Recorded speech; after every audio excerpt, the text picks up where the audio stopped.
A mund me thirr një vëlla musliman tigër ose luan? Po, mundesh me thirr në atë aspektin e trimërisë, jo në atë aspektin e kafshës, se tigri dhe luani janë emra të cilët tregojnë guxim dhe trimëri. Edhe emri luan është i lejuar si emën muvnu. Siç e ke emrin luan, ose turqë aslan, ose arabisht i thuhet Esed ose Usame. Këto janë emra, arabisht Usame, ose Esed, ose Hamza, kretë këto janë luana. Kurse të na është vetëm luan. A lejohet aslan, lejohet, edhe nëse se ka emrin luan, mi thënë, valla me si luan ishte filani.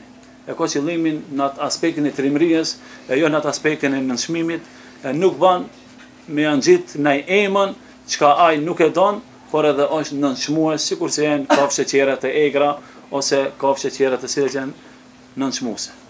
Allah i shpërblet.